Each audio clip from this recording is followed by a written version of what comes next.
Kerjasama lintas sektor dalam pengentasan stunting di Aceh telah menampakkan hasil. Jika dulu Aceh menjadi daerah ketiga terbanyak kasus stunting di Indonesia, laporan terbaru Aceh kini merangkak ke peringkat 5. Artinya, upaya bersama tersebut perlahan telah menuai sukses. Dengan demikian, target Aceh bebas stunting di tahun 2022 akan tercapai, kata Wakil Ketua Tim Penggerak PKK Aceh, Dyah Erti Idawati dalam diskusi publik tentang kesehatan dan nutrisi yang bertema cerdaskan generasi melalui pemenuhan gizi menuju Aceh sehat dan berkualitas. Diskusi itu digelar oleh Aliansi Jurnalis Indonesia Kota Banda Aceh bersama Unicef di Banda Aceh, Kamis 5 Maret 2020. Perlu figur untuk mengampanyekan ini. Stunting bukan hanya terkena pada anak, tapi juga pada bayi dalam kandungan, kata dia. Karena itu, ia menegaskan ibu yang hamil patut dan perlu didampingi. Upaya lain yang dilakukan pemerintah melalui PKK Aceh adalah membentuk rumah gizi kampung di seluruh kabupaten kota di Aceh.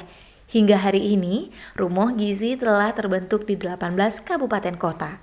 Deklarasi tempat yang menjadi wadah pendamping posyandu itu bahkan dihadiri langsung oleh Dyah Erti Idawati. Ia bertekad untuk melangkah bersama sehingga gerakan melawan stunting menjadi aksi bersama pula.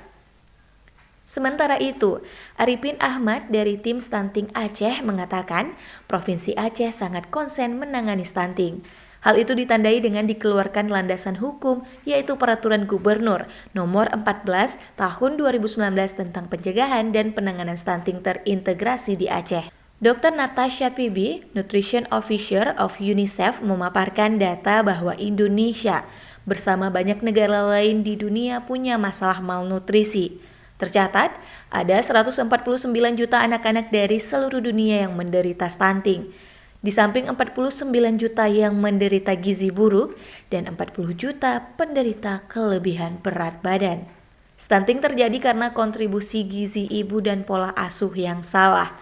Anak tidak bisa mengambil keputusan untuk diri sendiri, kata dia. Karena itu, perlu intervensi bagi ibu hamil serta pemangku kepentingan. Dengan itu, penyebab malnutrisi pada anak terdeteksi sejak dini dan bisa dihindari serta kasusnya tidak berulang. Assalamualaikum warahmatullahi wabarakatuh.